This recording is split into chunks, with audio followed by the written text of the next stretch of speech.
Ya kan, kronik itu artinya ini tampak. Nah kalau ini udah salah nih. Letak apa ini? Kalau begini dia nggak lahir-lahir ini bayinya. Ini letaknya POPP ya. Jadi oksiputnya di posterior. Kalau begini-begini dia nggak lahir. Jadi kalian pun kalau ketika akan menyiapkan pasien itu untuk diuji, itu kan sebenarnya kelulusan dan tidak itu kan tergantung kalian. Karena menolong yang posisi punggungnya di kiri itu akan berbeda dengan punggungnya yang ada di kanan. Ya, itu kan kelulusannya kan harusnya kalian bisa melihat kalau begini nggak lahir-lahir nih. Terakhir seksio, harusnya kan kalau dia kalian sudah belajar ya. Nah, ini saya minta tolong dong, ini saya buka aja ya biar semua melihat ya. Ini minta tolong saya di. Nah, posisi bayi di dalam kandungan nggak ada posisi bayi begini ya Nona. Ya, tidak ada posisi bayi seperti ini. Posisi bayi itu kan kalian kemarin diajarkan situs habitus gitu, posisi letak kan ada itu. Kalau seperti ini nggak ada. Jadi saya udah jadi bidan tahun 2004 sampai sekarang saya belum pernah ketemu posisi bayi yang kayak gini ya. Jadi kalau posisi bayi itu kan pasti dia posisinya adalah ini menekuk ke sini kan begitu, kaki menekuk ke dada kan gitu dia posisinya, tangan menyilang di depan dada kan gitu ya. Nah terus kemudian nanti ketika adik-adik akan meletakkan dia di dalam, jangan-jangan ini bukan kepalanya dia. Jadi kelas 1-2 itu ya betul, jangan-jangan ini kan ada lagi. Jangan-jangan kepala sama badan beda ya. Nah harusnya kalian ini kan boleh ditempel. Untuk plasenta itu kan bisa berimplantasi di darah kudus, berarti dia begini. Samping kiri atau samping kanan begini, di belakang atau di atas kan gitu dia posisinya kan, tergantung di mana nyamannya endometrium itu yang nyaman. Ini kan plasenta ini kan sama seperti Anda mau tidur, di mana tempat nyaman di situ ada tidur, di mana tempat empuk di sana kamu tidur kan begitu kan? Kan nggak ada yang mau tidur di lantai tanpa ada bantalan yang empuk. Sama juga dengan ini. Nah ini harusnya kalau mau kamu kan taruh di sini. Ini kamu tinggal pilih. Kamu mau gampang nggak sama susurnya atau susah gitu? Ini kan sebenarnya kelulusanmu tergantung dari bagaimana kamu bisa memahami proses itu kan begitu kan. Jadi kalau kamu mau ini diposisikan begini, nah ini karena ini tidak bisa, ini harus lewat ya begini, ini masukkan dia ke sini ya, terus kemudian diputar. Karena ketika sudah pembukaan lengkap, ubun-ubun kecil itu kan bukan lagi di kiri atau di kanan, tapi dia akan ada di depan. Jadi posisi ubun-ubun ini saya lupa ya. Nanti teori persalinannya dimatengin lagi ya. Nah ketika dia pembukaan kecil, ini kan ketika dia pembukaan besar kan otomatis dia sudah melakukan putaran dalam kan, dimana muka ini akan menghadap ke sanggung kan gitu, ini akan ada di depan gitu. Ketika Anda VT kan ini yang akan Anda cari, sutura sagitalisnya di mana, sutura lambdoideanya di mana, ini bentuknya segitiga atau segi empat. Kalau kayak yang tadi dia segi empat, dia letaknya begini, dia tadi ini nggak bakal lahir. Ini dia akan lahir nih muka pasienmu. Atau misalnya kalau dia seperti ini letak muka, tidak akan lahir. Karena apa? Kan kemarin sudah saya jelasin, ukuran panggul ini, ukuran kepala bayi dia akan sesuai dengan ukuran panggul kan begitu kan. Jadi kalau bayi ini akan lahir, dia juga akan menyesuaikan dengan ukuran panggul. Jadi kalau dia begitu dia pembukaan lengkap, makanya kenapa kalian ketika di dalam itu kita akan menunggu dia melakukan putar paksi luar. Ini kan untuk menyamakan dia posisinya dengan ini kan. Nah jadi kalau misalnya seperti ini, di dalam panggul pun dia akan begini, dia putar paksi Kalau ini dia ada di tengah, otomatis ini akan begini. Kita kan tidak mungkin melahirkan ini begini, karena diameter panggul itu kan anterior posteriornya dia lebih kecil. Pasti kan dia nanti akan berputar lagi, yang kita sebut nanti kepala melakukan putar paksi luar. Kan gitu, tujuannya putar paksi luar itu kan adalah memposisikan agar ini dengan ini sama. Jadi kan tidak mungkin kalian makanya kalau saya mencari kesalahan Anda itu gampang ya. Kalau saya memeriksa target persalinan, mahasiswa itu tahu atau tidak tentang pembukaan dengan posisi, saya hanya melihat palpasi kalian dengan posisi ini. Kalau kalian mengatakan dia punggung kiri, tetapi ubun-ubun kecil di kanan, berarti itu sudah salah. Salah nggak? Salah, kan tidak mungkin kepala kalian menghadap ke sini. Iya kan? Jadi kalau kalian PT, punggungnya di kiri, ubun-ubun kecilnya pasti di kiri. Bisa dipahami ya? Jadi jangan sampai nanti ketika Anda mendapatkan palpasi adalah punggungnya kiri, tetapi ketika PT ubun-ubun kecil di kanan depan, begini dia kalian.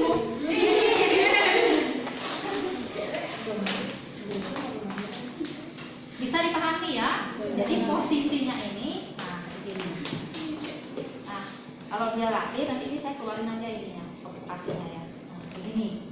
Nah, pada kondisi beginilah nanti kita akan menyiapkan persalinan kan gitu ya. Jadi nanti Anda dorong dia Anda pimpin ibunya memerang, terus kemudian dia sampai ini kan tangan kalian kan akan standen ya. Jadi saya standen saya tidak menggunakan itu sarung tangannya karena bukan nanti yang saya pakai sarung tangan itu di kala 3 ya. Ini kan tangan kiri Anda begini, standarnya begini untuk menghindari ruptur. Terus kemudian tangan kiri Anda, oke deh biar Anda nggak sesat ya, nggak sesat. Saya pakai sarung tangan aja deh. Jadi kalau kalian sesat nanti Bu Suri nasibnya begini Bu, tadi nggak pakai sarung tangan gitu. Nanti cuci tangannya udah itu tadi ya, di kala 1 ya.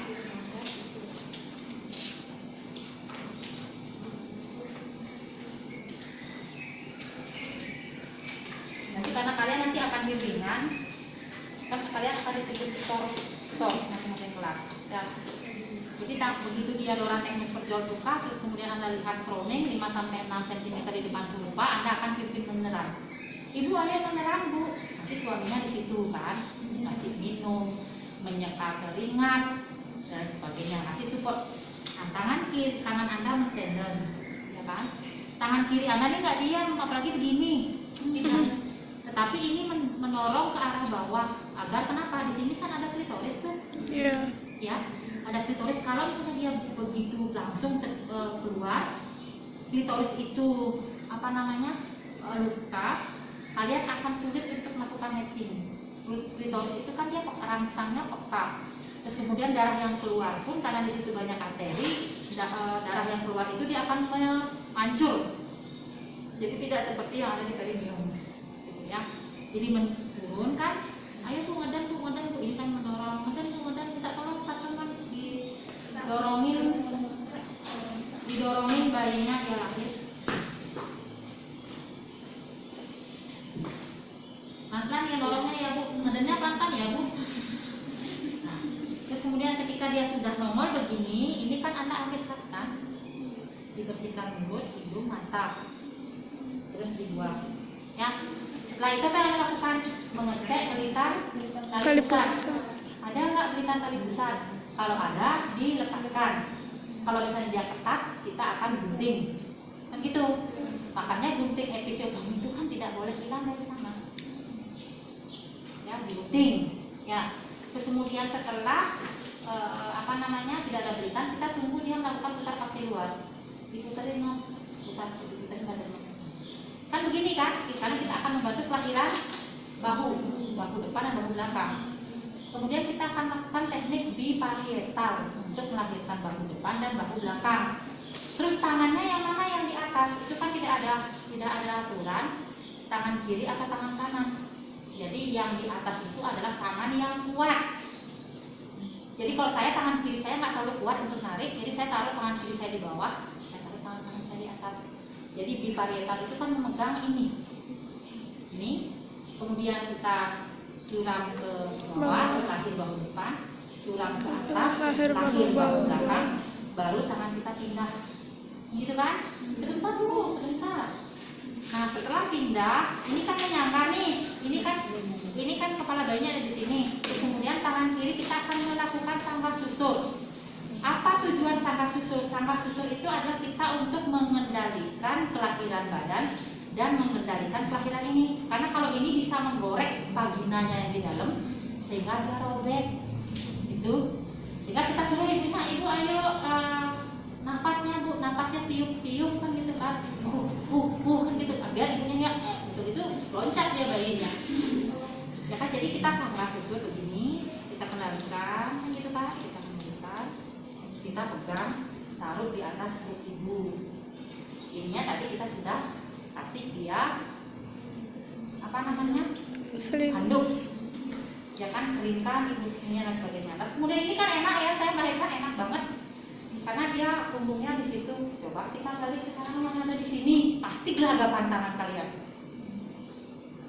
Kalau ini tadi kan enak kan, jempol di dada, dua-duanya jempol kita di dada, ya kan, tinggal ini pindah ke sini, ini ya udah lahir.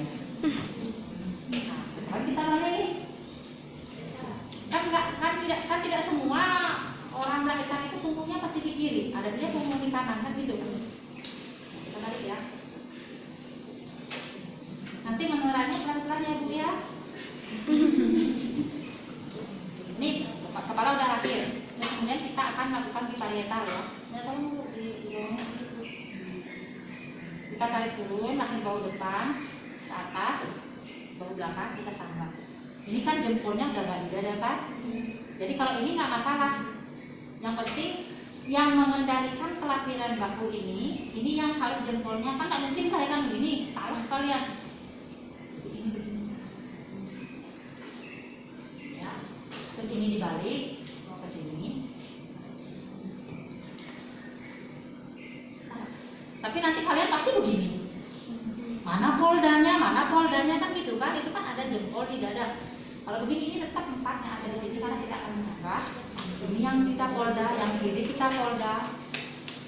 Yang terakhir kita taruh di atas. Bisa dipahami ya? Jadi kita taruh di atas perut ibu.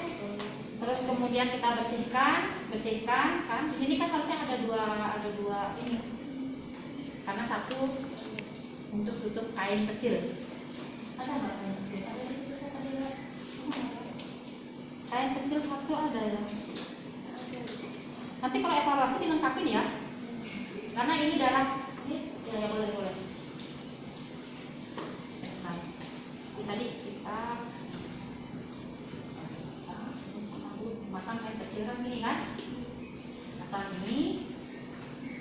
Kemudian bayinya lahir, kita taruh di sini, kita bungkus, ya, kita keringkan, kan gitu kan? Kita keringkan, ya setelah kita keringkan, kita kan belum potong tali pusat karena kita punya waktu 1 menit untuk suntik oksitosin, kan gitu. Jadi kita cek dulu adakah janin kedua atau tidak. Ya, setelah tidak ada janin kedua, baru kita suntik oksitosin. Bisa dipahami ya? Bisa ya? Oke, itu separuh. Nah, terus kemudian tadi ketika adik-adik belum menyiapkan, kemarin ketika praktek kelas 1 kelas 2 sudah diajarkan bagaimana menyedot oksitosin taruh di situ? Enggak? Udah. Diajarin? Diajarin. Enggak diajarin. Persiapannya kan diajarin kan? Suntik oksitosinnya diajarin, taruh di sini diajarin. Yang pakai satu tangan itu udah diajarin. Jadi saya minta tolong bisa diambilkan oksitosin satu mah, taruh di situ. Dibuka pakai pipe. Nah, langkah ketiga itu dimulai dari ini. Kala 3 itu dimulai dari sekarang ya, kala 3 ya.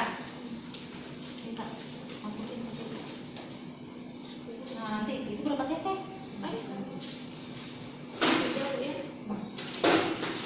Nanti kalau ini yang boleh. Nanti kalian kalau Anda masuk ke sini kan nggak boleh diambil ya. Yeah. Jadi dimasukkan ke sini dulu. dulu, tapi nanti sebelum kalian nolong, begitu dia buka lengkap, ini diambil dulu. Sudah.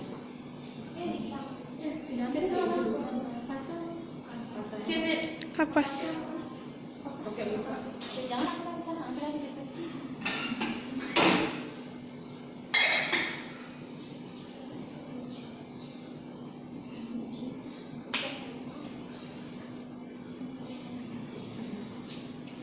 Ini kan kalau tadi di awal kan kita tidak boleh megang ini, ya kan, karena kita menyiapkan sebelum.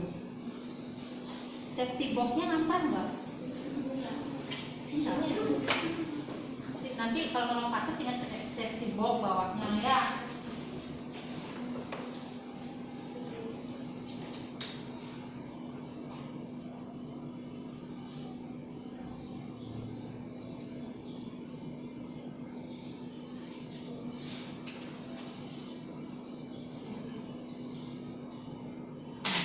Minta tolong dong dibukakan ini.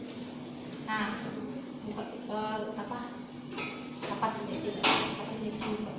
Kalau naruh alatnya, kalau anda ketutup itu nggak boleh kayak gini, di balik, ya. Jadi nggak boleh kayak gini, patus set itu nggak boleh kayak gitu ya.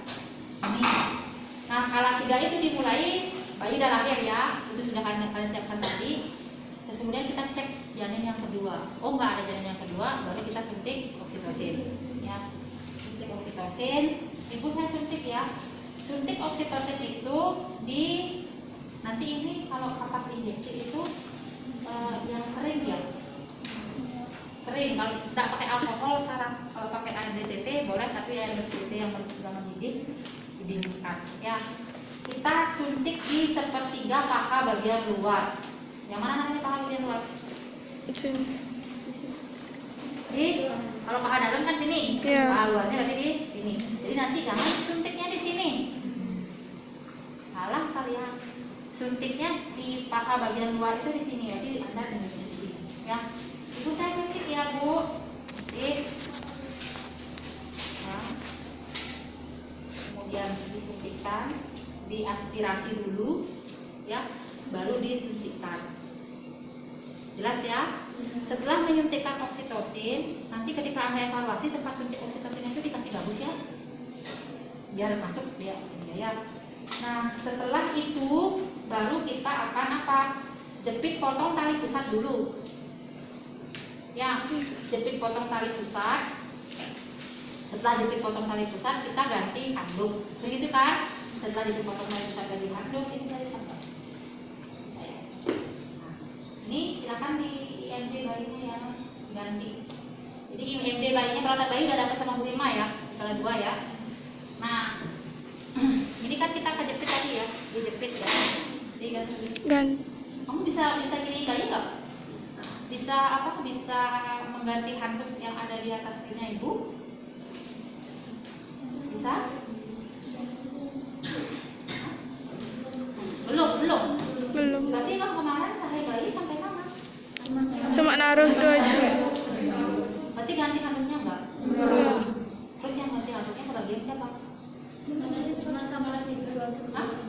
Kepala 3. Perawatan bayinya kan enggak kepala 3. Kan itu di kepala 2. Oke, enggak apa. Ya. Jadi tadi kan kita sudah jepit potong ya. Satu lagi bawa ke bayinya. Ini kan tadi kita ada bayinya kayak gini, ya. Ini ada di sini bayinya kita. Nah, jadi ini kan sekarang kita sudah suntik oksitosin, kita nunggu kontraksi, kita akan mengganti handuk, ya.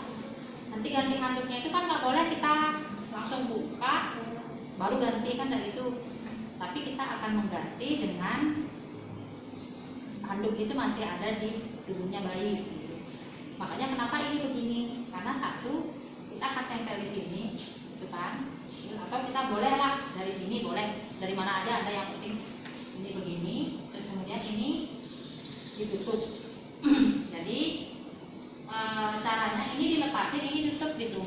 Jadi terus ini ke sini, dibawa ke sini, ini sambil dorong.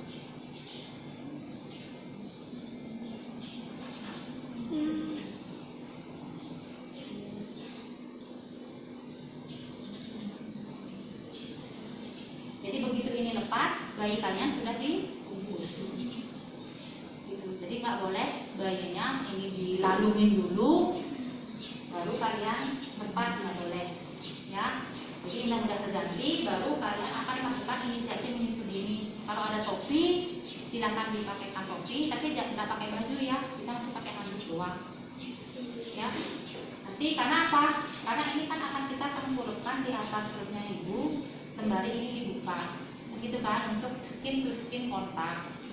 Nanti kalian akan membiarkan bayi ini untuk mencari putih susu sendiri, kan gitu. Nanti kan begini dia posisinya kan. Jadi ini juga akan menutup bayi, juga akan menutup ibunya. Jadi seperti ini posisi bayinya nanti ketika ada IMD. Bisa ya nanti untuk apa?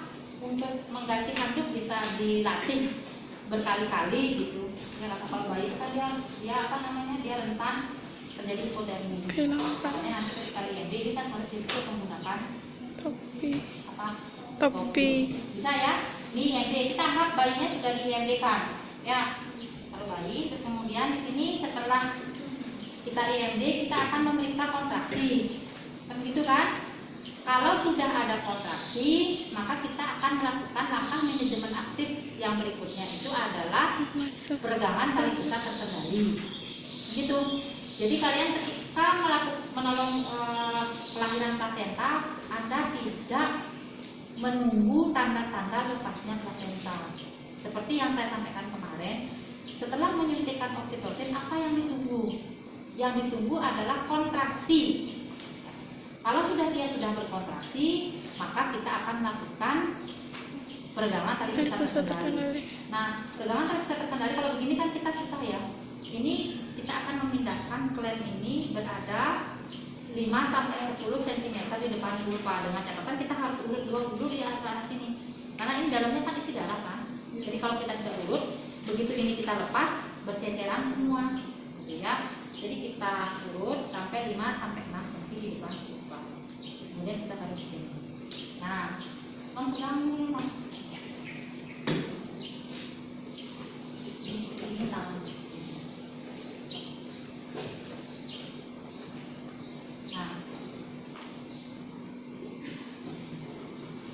Ini kan dia kontraksinya sudah ada, ya kan? Baru kita mendorong ke arah dorsokranial. Dorsokranial itu adalah mendorong ke arah bawah, terus kemudian ini diregangkan, ya, jangan diregang dulu. Ini diregangkan, terus kemudian baru didorong ke belakang sambil tarik, majuin tangan, tarik, diam. Nah, kalau ini semakin panjang, ternyata kalian susah, ini bisa dilepas, dipindahkan lagi ke sini, dipindahkan lagi, baru kalau ada kontraksi lagi, baru didorong ke bawah, tekan ke belakang, ini udah tetap. Nah, kan seperti ini kan kelihatannya di vulva. Setelah dia kelihatan di vulva, baru kita sanggah keduanya. Terus kemudian kita akan memutar ke arah jarum jam. Kemudian kita taruh tangan kiri melakukan masase ya, masase selama 15 menit, 15 detik ya, 15 detik. Jadi seperti ini masase. Jangan begini ya. Yang kalian gunakan itu ini. Jadi masase ya, atau salah jarum jam ke sana ya. Jadi begini. Ya. Nah, kalau sudah 15 detik kalian berkontraksi dengan baik, baru menilai ini. Jadi dicek ya, apakah kotilodonnya dia lengkap, yang maksud dengan kotilodon ini ya. Nanti ini kan badan nih. Kalau misalnya ada begini berarti dia ketinggalan dalam. Berarti Anda harus eksplorasi ya. Jadi dicek, disatukan dia utuh enggak itu, terus kemudian dicek lagi dicek lagi selaputnya dijadikan satu, apakah dia utuh atau tidak ya. Setelah itu baru Anda diameternya berapa. Di teori kan kita tahu diameternya sekitar 15-20 cm, tebalnya sekitar 2-3 cm kan begitu kan. Bisa juga dibeginikan, bisa dilihat pembuluh darah maternalnya di mana, pembuluh darah umbilikalnya di mana. Terus kemudian baru panjang kali pusat. Kita panjang kali pusat, kalian tidak perlu mengambil garisan. Jadi cukup di berapa jengkalan Anda gitu. Jadi dikira-kirakan. Bisa dipahami ya? Terus kemudian setelah ini baru kita masukkan dia ke dalam wadah. Nanti kalau masukkan ke dalam wadah ini jangan dilepas dulu. Biarkan, karena ini kan ada darahnya. Stop di situ, Bang. Ya. Jadi dimasukkan, setelah ini benar-benar masuk, baru ini dilepas. Ya, dilepas sampai di sini. Bisa dipahami ya? Bisa. Setelah itu kita baru akan mengecek perdarahannya ibu. Kita cek dulu lagi deh kontraksinya. Oh masih bagus, baru kita ngecek perdarahan. Ada nggak perdarahan? Itu dilihat, ya. Kalau tidak ada, coba lihat bagian atasnya. Kan ada kan perjalanan lahir itu kan kalau ini kan bongkeng dia kan. Jadi atasnya itu dilihat ada nggak, samping kiri samping kanan ada nggak. Terus kemudian diperhatikan ada nggak darah yang merembes. Kalau ada darah yang merembes, kalau dia berwarna kehitaman, itu berarti dari ada sisa-sisa di dalam. Kalau dia merah segar, berarti ada luka yang berasal dari jaringan, apakah dia di vagina atau di serviks, gitu. Ya, jadi dilihat. Kalau misalnya ternyata tidak ada, kita lanjutkan bersihkan ibu. Setelah bersihkan ibu, cek tanda-tanda vital, observasi yang sudah mempartograf. Tapi kalau misalnya dia ada robekan, baik itu robekan yang spontan atau yang sering kita sebut dengan ruptur, atau tadi adik-adik melakukan episiotomi. Kalau melakukan episiotomi ya wajib kita heading. Ya, bisa dipahami ya seperti itu ya. Nah, berarti kan sudah selesai. Berarti kita akan menyiapkan heading, ya. Menyiapkan heading berarti ini kita harus ganti. Dan dari dulu kita pakai apa? Pakai lidocain. Ya. Jadi sekarang kita akan melakukan heading. Anggap tadi kita sudah melakukan episiotomi ya. Ini nggak ada lagi gabus yang lain. Ini susah tulisannya. Epis itu kan bermacam-macam ya. Kalau ini kan namanya apa nih? Kalau Medialis ya. Lateralis ya. Kalau yang ini medialis. Kalau yang agak nyamping ke sini bentuk J itu mediolateraalis kan gitu. Nah, sekarang kita ada perdarahan, terus kemudian kita akan melakukan heading. Kita tadi udah lepas sarung tangan, kita ambil set, heading set. Nah, untuk heading set berarti kita akan menyiapkan lidocain. Ya. Nanti lain kali lidocainnya pada saat belajar silakan diamprak. Lidocain itu dia isinya 2%. Jadi kalau yang kita gunakan untuk anestesi itu adalah 1%. Jadi misalnya yang lidocain itu kan ada lidocain. Kemasan lidocain itu 1 ampul isinya 2 cc dengan per ampul itu kandungannya adalah 2%. Terus kemudian kita akan melakukan episiotomi dan kemudian melakukan penjahitannya itu yang kita perlukan adalah 1%. Berarti kalau dia 1%, yang dari 2% kan kita akan tambah setengah-setengah. Ya kan? Kalau dia yang 1 ampul itu 2%, kita perlunya adalah 1%. Berarti kita oplos dengan berapa persen aquabides? 2 cc kan? Karena dia bandingannya 1:1 gitu. Nah, kalau kita misalnya sekarang untuk heading ini kita memerlukan 10 cc yang 1%. Berapa ampul kalian ambil? 5. 2,5 ampul, ya kan? 2,5 ampul itu kan 5 cc. Nanti kita oplos lagi, dia menggunakan berapa cc? 5. Dia jadi 10 cc? Lagi 5 cc. Lagi 5 cc, karena bandingannya 1:1 kan? Kalau misalnya kalian cuma membutuhkan 8 cc, berapa ampul kalian ambil? 2,5. 2 ampul kan 4 cc, jadi kita tambahkan 4 cc aquabides. Apa namanya? Aquabides. Lidocain ditambah 4 cc aquabides. Jadi kita 8 cc jadinya. Kalau kita memerlukan 10 cc, berarti kita ambil 2,5 ampul lidocain, dimasukkan lagi 5 cc aquabides. Ya, jadi kita taruh di sini, kita ambil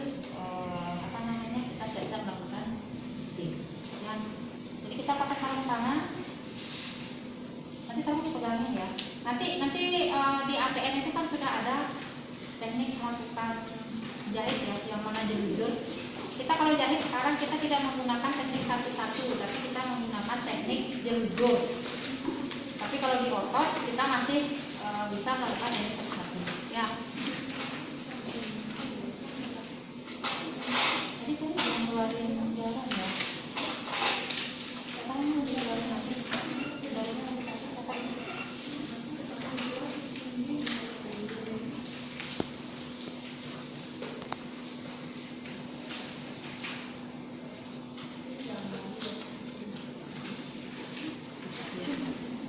Nanti ini kan saya kalau ini ada ya, ini di sini ya.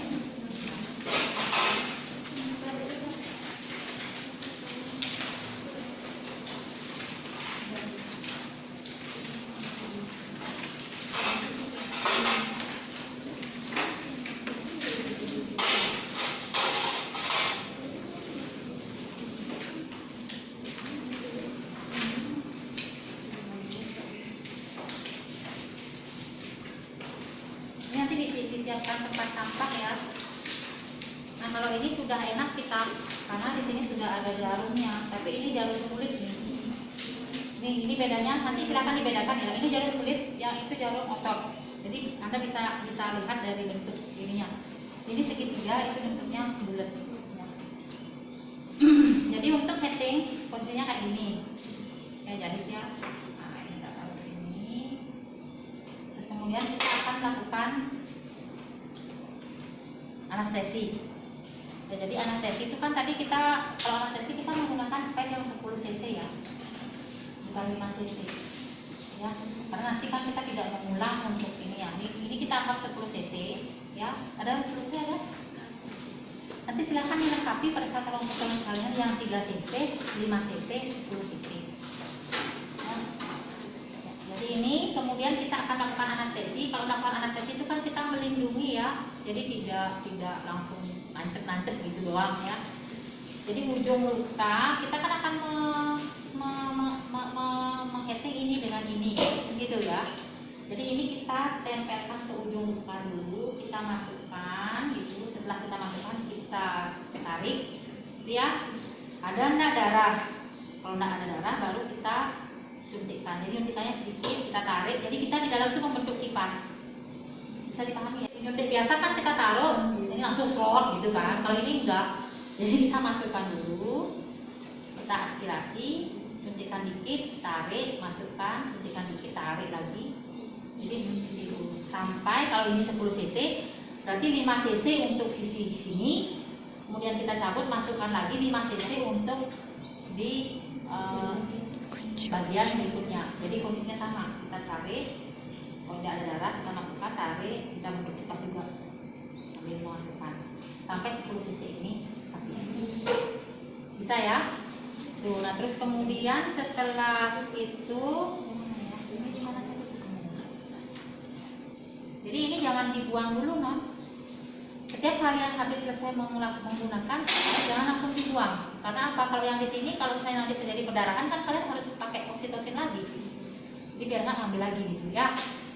Nah terus kemudian setelah ini biarkan dulu istirahat. Setelah itu baru kita kasih tahu ibu, jepit dulu ya. Bu masih kerasa nggak? Kalau dia masih terasa, berarti anestesi kita belum jalan. Sama dengan kalian kalau cabut gigi kan gitu. Cabut gigi, kalau masih ditanya dijepit gusinya, kalau masih terasa kan kalian nggak dicabut, artinya anestesinya belum jalan ya. Jepit dulu, kalau udah nggak terasa baru kita lakukan heading. Bisa dipahami ya? Kalau ibunya tidak terasa, baru kita akan lakukan heading. Headingnya 2 ya. Ini sudah ini siapa pula yang mau heading ini? Ini satu-satu. Nah, jadi headingnya itu kita akan mengheading bagian otot. Ini bagian perineumnya ya, ini bagian kulitnya. Ya, ini bagian ototnya. Nanti yang akan kita jahit itu kan otomatis dari sini ke sini, dari sini ke sini kan gitu kan. Yang dari dalam itu kita bisa jahit satu-satu. Bisa dipegangin ya. Nah, untuk teknik jahit, tapi menjahit ini memang kalian harus sering gitu. Nanti kalau jadi bidan pun kalian tidak boleh boros ya. Ini benang ini mahal, segini 75.000 ya kalau salah ya. Jadi jangan sampai nanti membuang-buang. jadi ini bisa dilihat ya non ya. Nanti barangkali yang lebih banyak nanti tutor yang dipilih tutornya membentuk kelompok kecil kan gitu kan.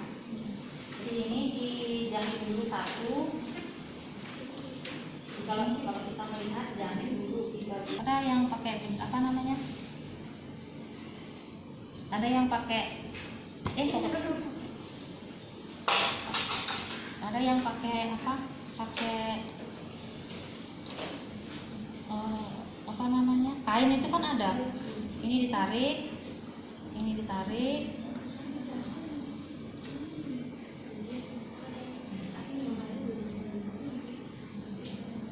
Ini jangan banyak-banyak sisa ya.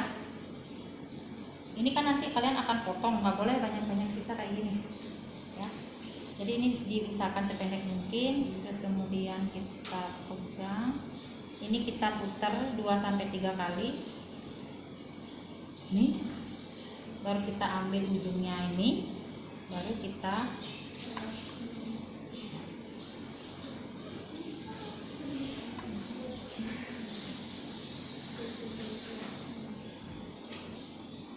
nanti menjahit perineum itu tantangannya adalah bagaimana membuat perineum ibu hamil, ibu bersalin kalian itu tetap cantik ya.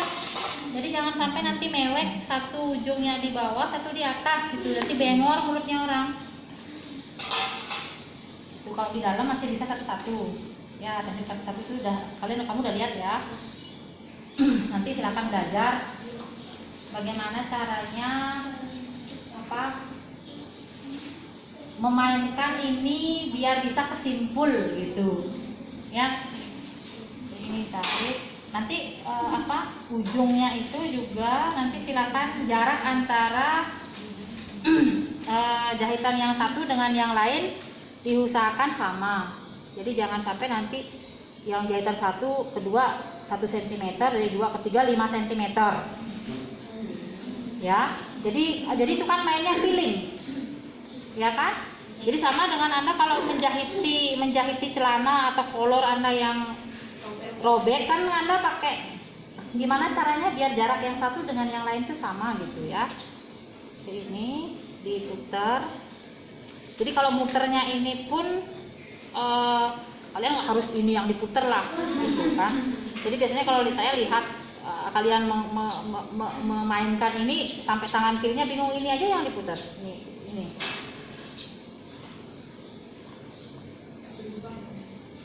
Ya, jadi jangan tangan kiri.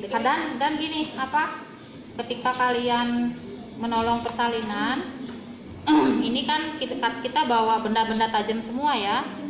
Jadi jangan sampai ada yang tertinggal di perineumnya ibu gitu. Apalagi jarum. Kalau jarum itu begitu dia masuk otot, Anda susah untuk nyarinya.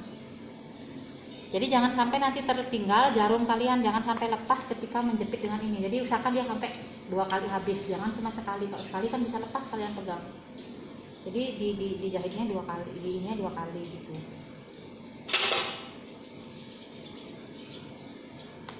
Nah ini kita anggap yang di otot sudah selesai ya. Sekarang kita akan menjelujur yang luar.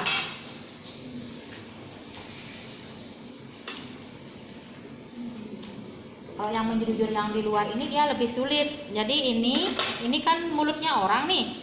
Ini kan nggak boleh ujungnya ini gini satu kan. Jadi kalau kalian mau lihat bentuk perineum, jadi kan yang bentuknya segitiga itu kan nggak boleh ujungnya di bawah satu di atas satu. Kalau di bawah satu di atas satu ntar mulutnya orang gini. Jadi nggak simetris dia.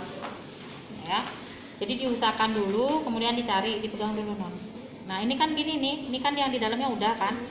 Kita kan akan menemukan korsetnya ini kembali kan. Tadi kalian ketika belum menolong kan masih bagus ya.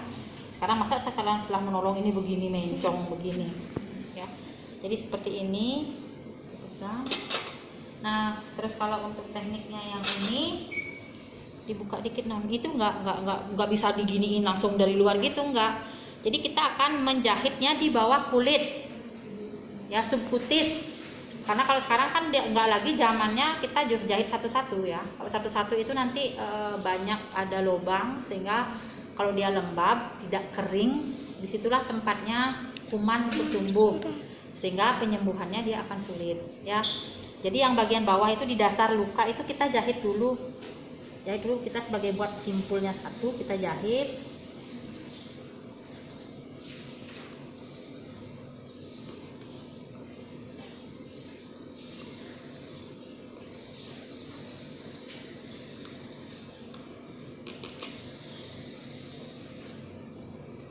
Jadi nyimpulnya nanti sama ya. Ini jangan kekerasan. Kita jahit satu dulu di ujung, sehingga benang itu nggak kemana-mana. Ya, benang itu nggak kemana-mana. Sama dengan kita kalau kita menjahit pakaian kan di ujungnya itu benangnya kita ikat dulu kan, biar nggak lepas. Nah, ini sama. Kemudian kita gunting, sorry. Yang kita gunting itu jangan dua-duanya, tapi satu sisanya yang tadi itu kita gunting. Nih, ya. Yang ini nanti kita akan jalan. Kan ini yang akan jalan kan? Satu ini akan jalan. Nah, satu ini jalan. Sekarang kita lihat. Ini kan kulit atas kan? Ini kan subkutisnya. Jadi kita jalanin dia di bawah kulit. Ini taruh di sini. Taruh sini. Kita tarik. Ini, kemudian ini kita pindah, kita jahit yang di sebelahnya, kita masukkan di tempatnya sejajar, kemudian kita keluarin di tempat kita mengeluarkan sejajar dengan yang ini kan saya keluarin di sini jadi kan, ini juga dikeluarin biar sejajar. Kalau kalian tidak mengeluarkannya dengan sejajar, maka jahitan kalian akan mencang-mencong. Ini satu. Terus ini yang kedua pada sisi berikutnya itu dimasukkan ke bekas tempatnya dia keluar. Ini masukkan dia ke sini. Jadi jaraknya itu, jadi Anda pakai perasaan ya, jaraknya ngeluarin di mana. Nih. Ini. Kemudian yang sampingnya juga sama. Tadi kan kita keluarin jarum kan, keluarin benang, kita masukin dia di sini nih. Ini masukin di sini. Jaraknya sama, sih sejajar dengan ini.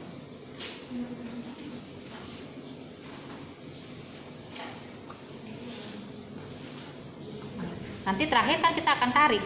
Ini kan akan ditarik nih, karena dia bertautan satu dengan yang lain gitu. Nah, ini. Jadi dia tertutup, dia seperti ini, tidak kelihatan dia simpulnya. Nyimpulnya kan kita cukup 2 kali, nyimpul pada saat memulai, nyimpul pada saat mengakhiri gitu. Nanti juga ini kita juga masukkan di sini non. Ya kan, 4 tadi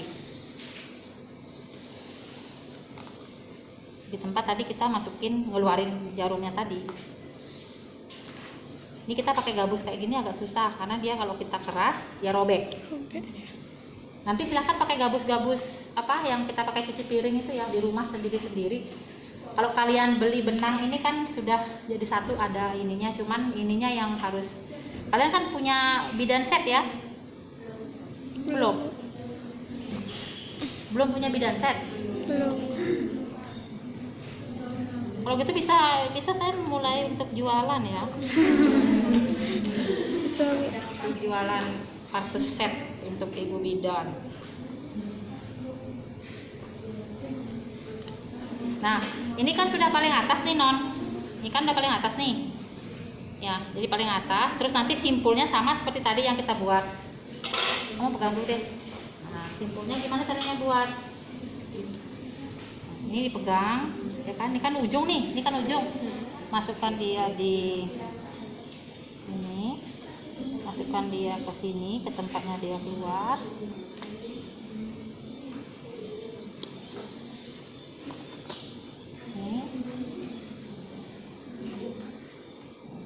Ini dibeginikan. Tarik.